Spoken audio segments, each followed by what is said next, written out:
नमस्कार दोस्तों। आज हम आपके सामने पेश करने वाले हैं कि आखिर जिन्होंने हजरत इमाम हुसैन पर जुल्म ढाए, इनके परिवार को जिस तरह से शहीद किया करबला के मैदान में, उनका क्या हश्र हुआ। क्योंकि इंसान तो एक बार इंसान इंसाफ करने से चूक जाता है, लेकिन खुदा की अदालत में, कुदरत की अदालत में इंसाफ होता ही होता है, इंसाफ होकर ही रहता है। जब लुटा पिटा काफिला कूफा पहुंचा तो तमाम हजरत इमाम हुसैन के खानदान की औरतों को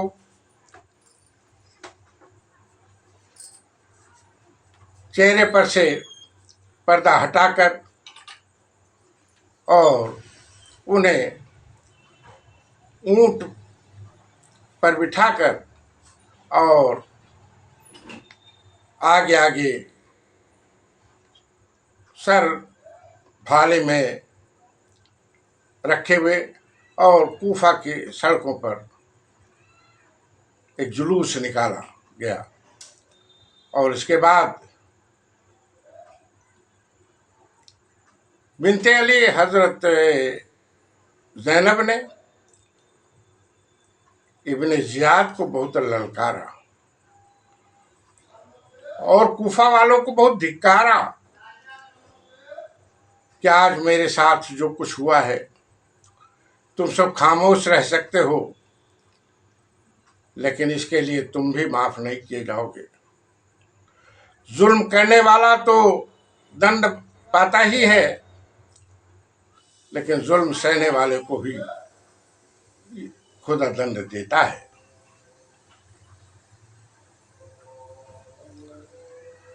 किसी तरह से यह काफिला दमिश्क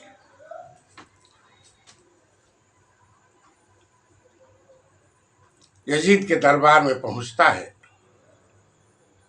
वहां भी सड़कों पे घुमाया जाता है। छोटी बेटी सकीना मर जाती है इसी में, रास्ते की तकलीफों से नहीं बर्दाश्त कर पाती। लेकिन उस समय उसके दरबार में बिनते अली हजरत ज़ैनब रजी अल्लाह अन्हा ने जो लफ्ज कहे और जिनको सुनकर यजीद और उसका दरबार सन्नाटे में रह गया था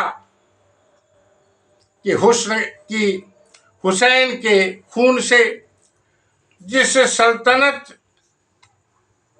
को सींचा है, उस पर तेरी औलाद थूकेगी भी नहीं। और हुआ भी यही। 2.5 साल बाद वह यजीद दर्द कोलंज से छटपटाने लगा। एक कतरा पानी भी अंदर नहीं जाता था। 3 दिन लगातार वो तड़पता रहा और वह बहुत मुश्किल से इस दुनिया से जा सका। लोगों ने उसके बेटे मुआविया द्वितीय को उस तख्ते ताउस पर, उस सिंहासन पर बिठाया, ये कहकर कि इसमें तुम्हारा हक है। वो यह कहकर कि खुदा मुझे उस सल्तनत से बचाए रखे जिसकी बुनियाद रसूल के निवासे के खून पर रखी गई है, और ये कहकर वो चीखा, चिल्लाया, घर में घुस गया, फिर बाहर नहीं निकला और वहीं मर गया। अभी तो ये तो हजरत ज़ैनब के उन लफ्जों का असर था जिसको उन्होंने कहा था कि तेरी औलाद तुझ पर थूकेंगी, तेरी सल्तनत पर थूकेंगी भी नहीं। और उनकी औलाद मुआविया सेकंड ने उस पर थूका भी नहीं।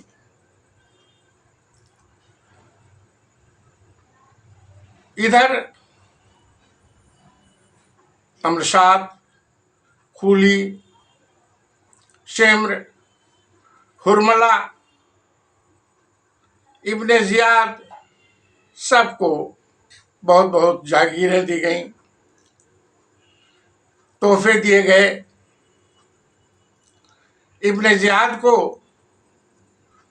तो कूफा और बसरा का गवर्नर बना दिया गया, लेकिन अमीर मुख्तार सकफी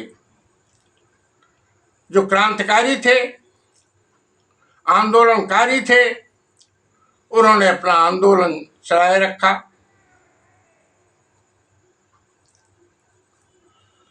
फिर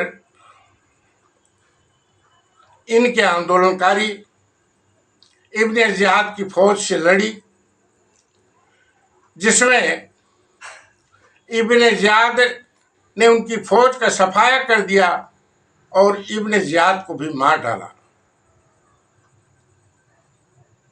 अब वो खुद कूफे और बसरा का गवर्नर बना दिया गया।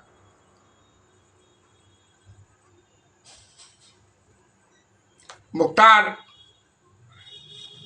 जब गवर्नर बना तो गद्दी पर बैठते ही उसका पहला हुक्म हुआ कि वह तमाम आदमी जो करबला के मैदान में हुसैन के खिलाफ लड़े थे, कत्ल के लिए दरबार में पेश किए जाएं।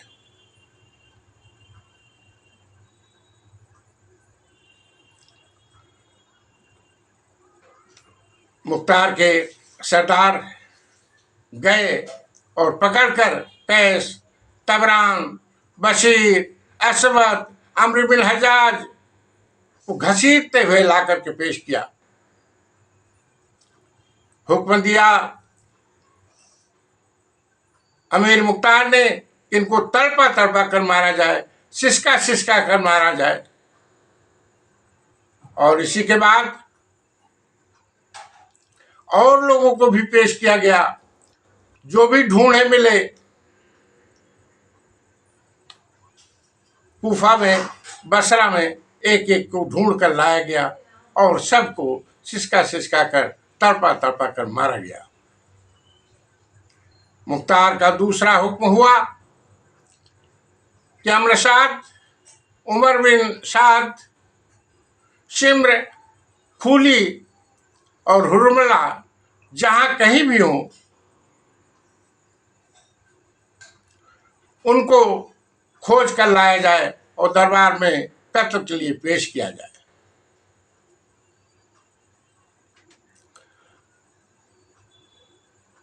शिम्र तहखाने में छुपा हुआ था, अमरशाद पहाड़ की गुफा में छुपा हुआ था, खूली और हुरमला जंगल में छुपे हुए थे।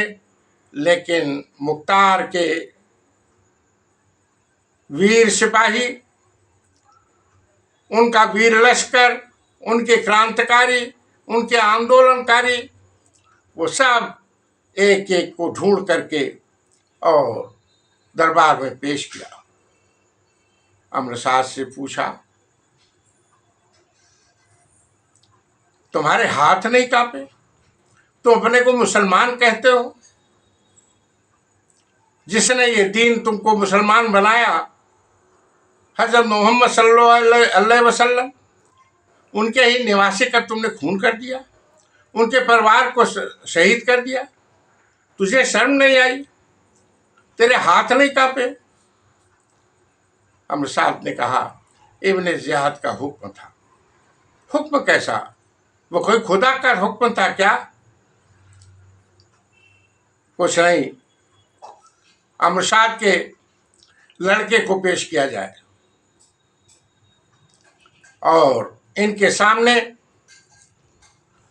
अमर साद के सामने उस लड़के का सर कलम किया जाए, जिससे इनको पता लगे कि बिना सर का अपना लड़के को देखने पर कैसा लगता है। अमर साद के लड़के का सर कलम किया गया। अमर साद तड़पता रहा, चिल्लाता रहा, 2 घूंट पानी मांगता रहा, 1 घूंट पानी मांगता रहा, लेकिन उन्होंने कहा, तुमने तो 3 दिन तक इमाम हुसैन के परिवार को तड़पा तड़पा कर मारा था, 3 दिन तक पानी नहीं दिया था, प्यास से मरते रहे। शिम्र से कहा और इसके बाद अमर साद का सर तन से जुदा कर दिया। शिम्र से कहा, बड़ा अच्छा लगा था, तुमने नेज़े को हजरत हुसैन के सीने के इस पार से उस पार कर दिया, फिर क्यों घबराते हो? फिर मौत से क्यों डरते हो? जब देखते हो कि मौत सामने है तो गलती हुई, मुझे क्षमा कर दो, मुझे माफ कर दो, हमें अमर साद ने कहा था, मैं फिर गलती नहीं करूंगा। क्या मतलब है इसका? इसका पहला हाथ काट डालो, फिर दूसरा हाथ काटो, फिर तीसरा पैर काटो, फिर चौथा पैर काटो, इस तरह इसके टुकड़े टुकड़े करके तब तक काटते रहो जब तक ये मर न जाए। हुरमला को पेश किया गया। कहा, भाई 6 महीने के बच्चे को भी तुमने नहीं बख्शा? जब उसको जरूरत थी 1 घूंट पानी की तो तुमने उसको बर्छी मार दिया और उसका गला रूंध गया। ये क्या बात थी? इसके लड़के को लाया जाए और जो सबसे छोटा बच्चा है इसी के सामने उसको भी बर्छियों से छेदा जाए। ऐसा न करो। हाथ जोड़ता था, मेरी गुनाह को माफ करो, मेरी गुनाह को माफ करो। गुनाह तो ऊपर वाला भी नहीं माफ कर सकता। उसने ही मुझे इशारा किया है कि इन सब को तड़पा तड़पा कर मारो, वैसे ही मारो जैसे ही इन्होंने वहाँ खेल किया था। इनके छोटे बच्चे को पेश किया जाए और इस तरह से हुरमला के छोटे बच्चे को पेश किया गया, इनके परिवार को पेश किया गया, औरतों के अलावा सारे लड़कों का कत्ल किया गया और उस छोटे बच्चे को तीर मार मार करके और गला छेद दिया गया। हुरमला देखता रहा और इसके बाद वो देखते देखते ही खत्म हो गया। उसके सर तन से अलग करने की जरूरत ही नहीं पड़ी, इसके पहले ही वो मर गया। खूली इमाम हुसैन के सीने पर बैठ करके उसने सर कलम किया था। अरे भाई,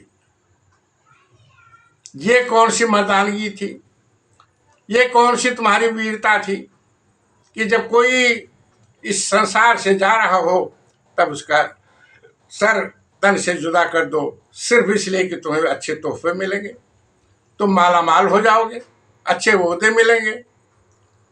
और इस तरह से इनके भी परिवार समेत सबको बुलाया गया और इनको भी वहाँ शहीद किया गया।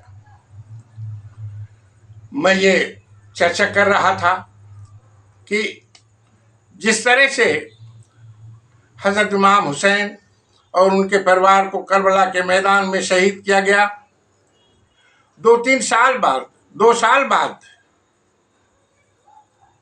जब अमीर शक्वी, अमीर मुख्तार जब गवर्नर बसरा और कूफा को बनाया गया इब्ने ज़ियाद को मारने के बाद, तो उसने भी उन लोगों के उसी तरह से ज़ब्ह किया, उसी तरह से मारा, उसी तरह से कत्ल किया जैसे इन्होंने जो खेल वहाँ खेला था करबला के मैदान में। शुक्रिया, आपने मेरी बातों को अच्छे से सुना और इसी के साथ मैं समझता हूँ कि करबला के वाक़यात के जितने भाग थे, जितने हिस्से थे, उन हिस्सों पर मैंने सब पर चर्चा की है। आप बहुत ध्यान से सुने, बहुत गौर से सुना। ईश्वर आपको बरकत दे और ईश्वर आपको जन्नत अता करे, इसलिए कि आपने इमाम हुसैन के उस करबला के वाक़यात को सुना है। आपको जन्नत मिलेगा, ऐसा सोचकर, ऐसा कहकर मैं दुआ करता हूँ। और शुक्रिया। जिंदाबाद, जिंदाबाद, जिंदाबाद, जिंदाबाद।